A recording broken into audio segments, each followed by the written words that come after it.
Ladies and gentlemen, boys and girls, Laughing Boy here, and I got great news for you. Enshrouded just got a pretty big update. I'm just going to read it to you. And, man, I am excited to play this. Looks like I'm probably going to be continuing my playthrough a little sooner than I thought I was. Let me switch over here so you guys can see what I'm looking at or trying to read with my old eyes. Enshrouded, hallowed halls or hollow halls. It's hollow halls. Version 0.7.1.0. All right. Change log for the okay, we're gonna go here. We're gonna start with the highlights. Each biome has a new playable area called the Hollow Halls, with enemies and challenges corresponding to the level of the biome. I can't wait to get in here. These daunting new dungeons come with a multitude of new challenges and exciting rewards. New quests leading through the new content. Talk to the alchemist to get started. Cannot wait.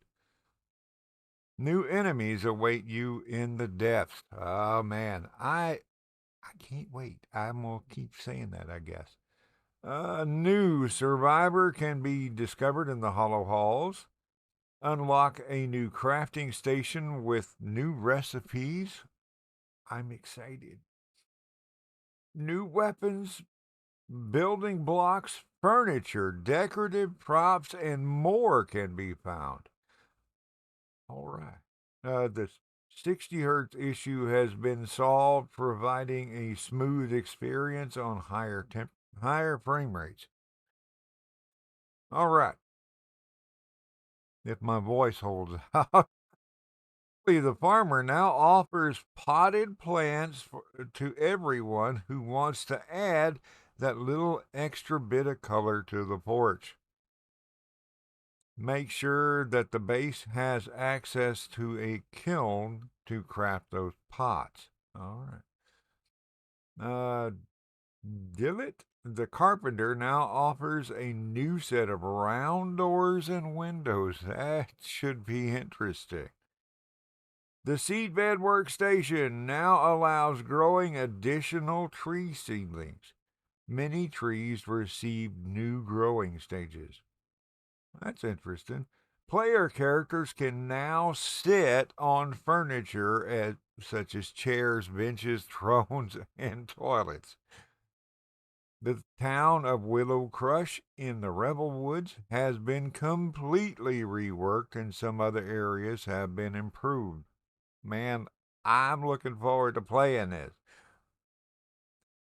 All right. Quality of life improvements, improved support for stack splitting. This is good. In the backpack and chest, the size of the split stacks can now be selected freely. Content of magical chests can now be used in crafting stations. That should be interesting. May have some. I, I I can't wait to test that out and see whether you can turn that on and off because you don't want it using up all of your stuff. Let's see. The loot menu has been reworked to allow faster and more convenient collection of loot. Items can now be crafted in stacks. That is cool. Sending items to other players now has a more convenient menu. There is now a warning message if the backpack of the receiver is already full. A new ping function on the world map allows pointing other players in a multiplayer session to a specific area. That is also really cool. Servers can now be searched and favorited via IP in the server browser. All right. The keys or buttons for jumping and gliding can now be mapped individually. By default, the gliding is still mapped to the same key or button as jumping. If a different key is preferred, we recommend, for example, Control on the keyboard and B or Circle on the controller. Circle is the proper. I'm just kidding. I don't want to get into any Xbox versus PlayStation. Technical improvements in stability. Updating the game on Steam has been reworked to allow faster updates in the future. Previously, every update, no matter how big, resulted in the patching of the complete 30 gigabyte game data on the hard drive. Now only the affected areas will be patched. This change requires the complete download this one time and will only be noticeably faster for future updates. Okay. Save data stability has been improved further as an additional security layer. The game now automatically creates backups of the save data in periodic intervals. Cool. Should a save file become unreadable for any reason, a previous version will be loaded.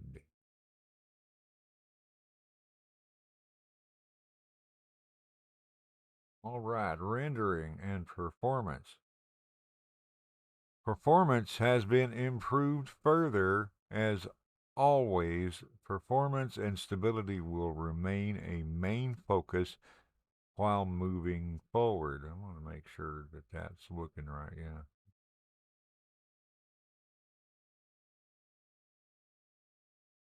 Support for NVIDIA Reflex has been added. It can be switched on and off in the graphical settings if the used hardware supports the feature.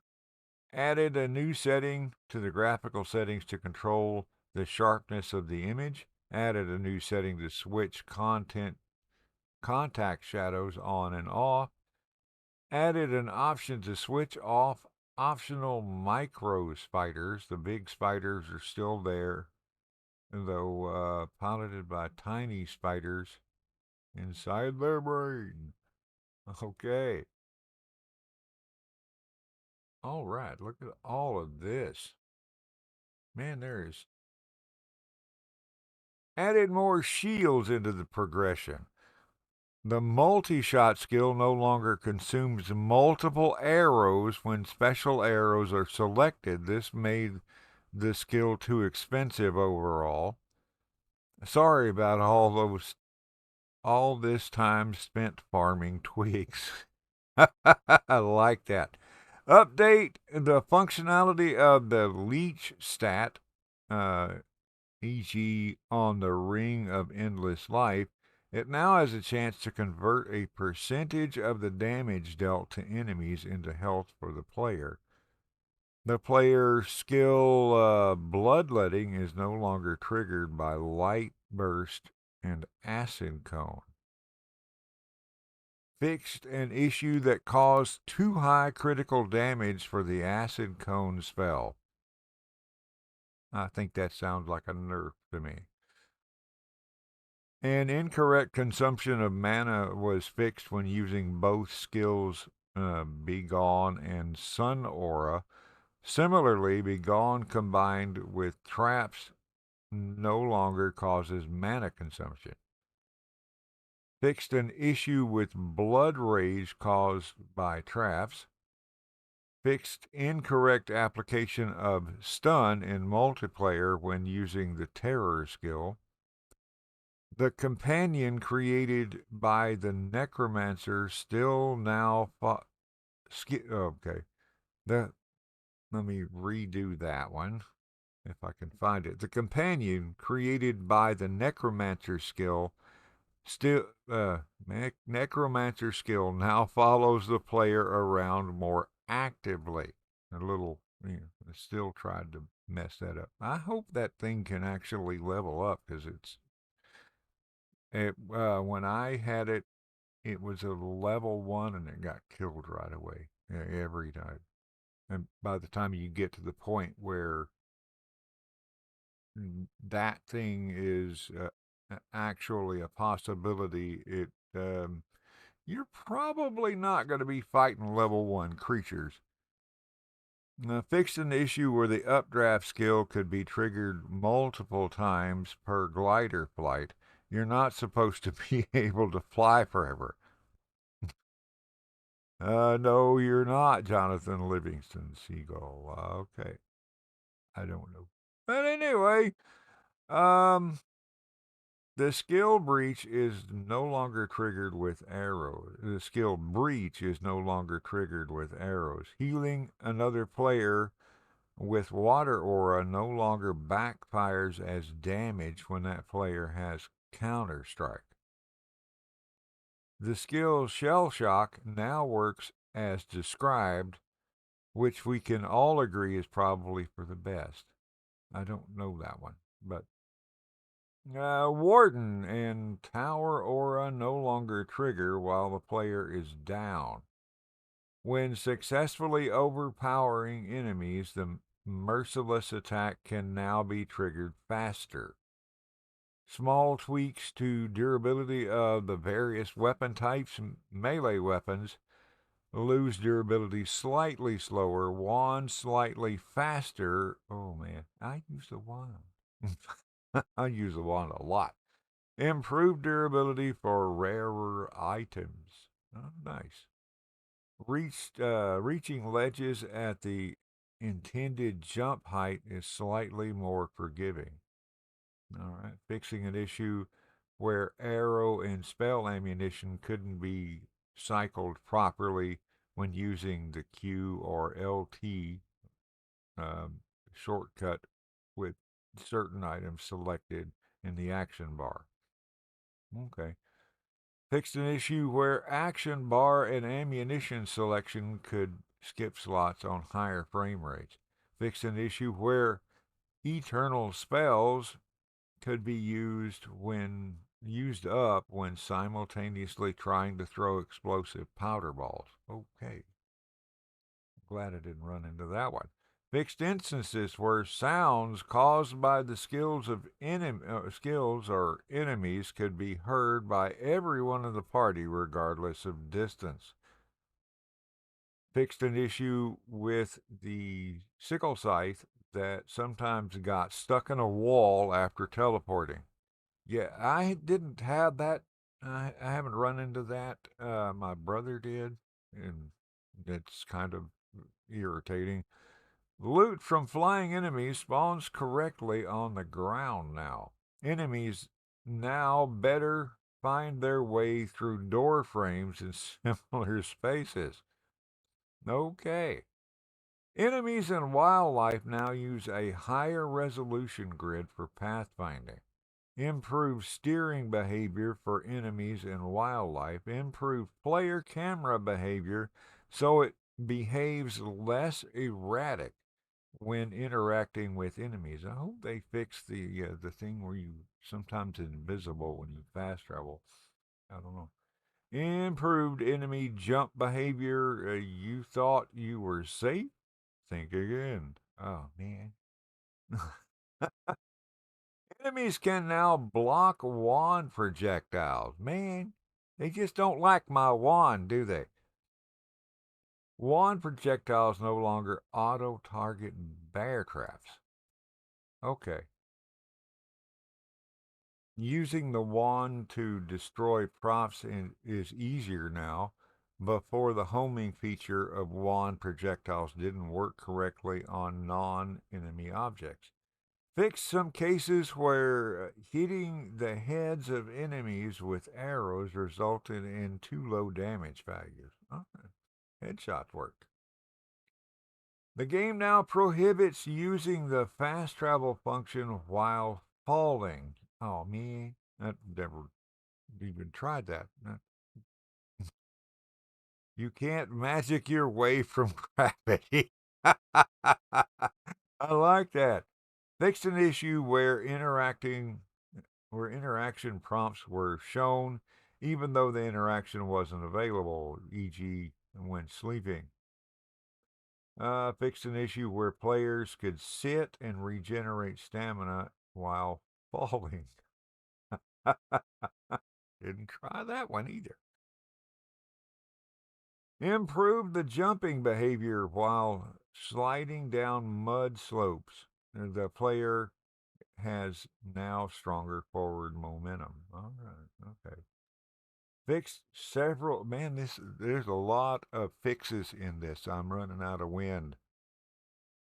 Fixed several issues where the glider would be triggered unintentionally while trying to jump.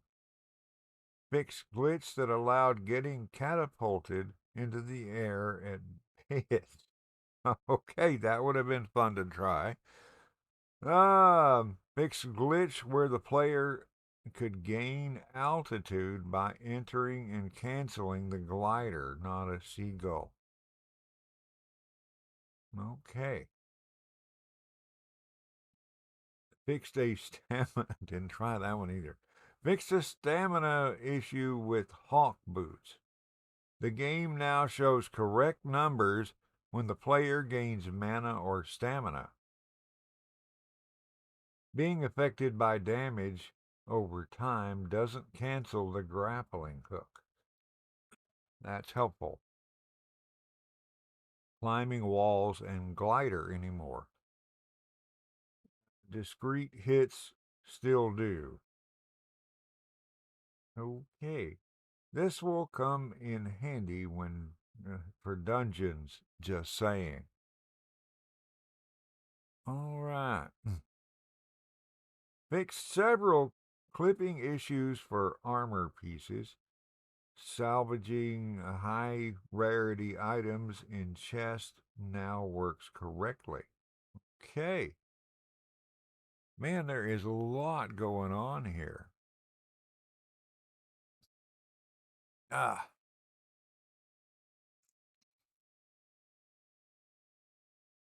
Ground fog is no longer appearing in the player base. Cool. As the area is protected by the flame. Fixed many minor issues with floating objects or other similar visual glitches in points of interest. Fixed incorrect appearance and recipes for the desert flower. A new music playlist for Pikes Mead's Reach. New music playlist for combat in Shroud areas. Several issues with ambient sounds have been fixed. Fixed an issue with the doors in spires when teleporting away and returning all halfway through the progress. I don't understand that one, but okay. Flame shrines now have a small ambient flame to indicate that the flame will regrow over time when the spark has been collected. Oh, okay. Fixed a quest marker near the southern caravan area that remained as quest mark even after exploring the area. Hope they fixed the one with that one shrine that I had trouble with.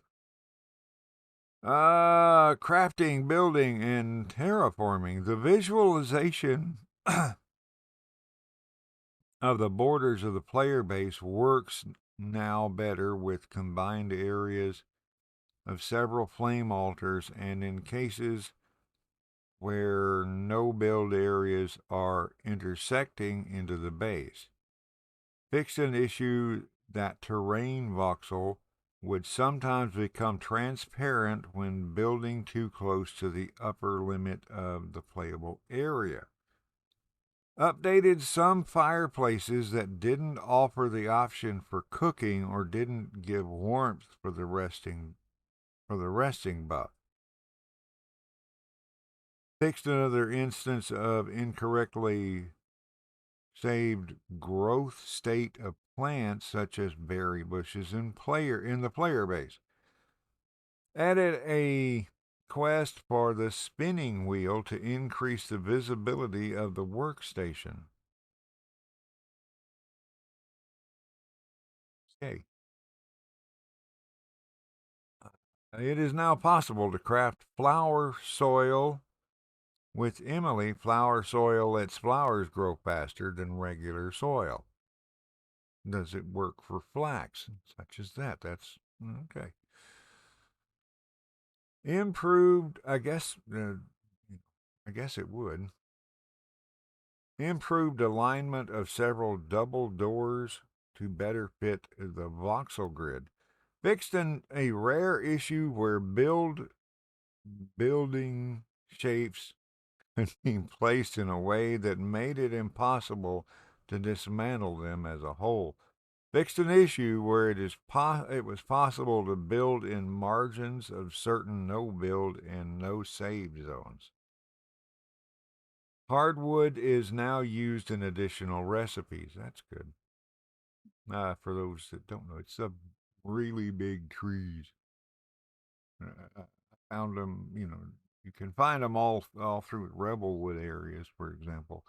Fixed an issue where objects could be dismantled inadvertently through walls while at the same time interfering with seeding placement. Gardening shouldn't be a home wrecker. Okay. Allow undo function while building hammer is selected, but building menu is closed. Fixed a few instances where no build zones on beds were misaligned. Fixed an issue where terraforming VFX were missing in certain situations. Okay, now we're down to the last section. This is a very big, long list of updates. But I am really happy. I am really excited to play this. User interface and localization. The character details screen has been updated and many stats have been improved or renamed to add more clarity about gameplay effects. That's cool. Reduce the visual clutter of enemy and player health bars. Player health bars only show up when the player receives damage. Damage numbers are only shown per player. Enemy stun bar is hidden when the value is 0. For critter type enemies, the health bar is hidden unless they receive damage. Damage numbers on enemies are now shown closer to the health bar. Mana gain is now shown as values similar to health. Stamina gain is always displayed even if the stamina is consumed right away, e.g., by sprinting. Fixed several typos for text inconsistencies brought up by the community. Thank you very much for bringing these to our attention. The current server load is now correctly showing when playing alone or on a dedicated server. Tweak the custom map marker menu. Awesome. I hope they added, the ability to name the thing. Fixed an issue with location icons vanishing on the world map. Previously affected save games will get fixed after saving and reloading once. I've had, I've got markers all over the map for, I would like to be able to name it. So you point at the thing and it says copper, or sulfur or whatever it is that I marked it for. Um, Fixed cases where, let's see, where are we? Yes, fixed cases where drop down menus would exit the screen if open too close to the screen border.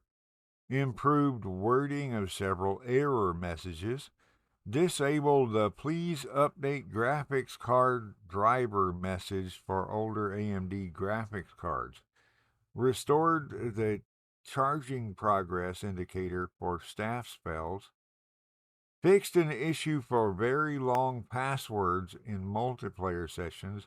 Fixed several items that did not lose the new marker after selecting them. That should be about it. We hope you enjoy the first update. Let us know what you think below. the team at Keen Games.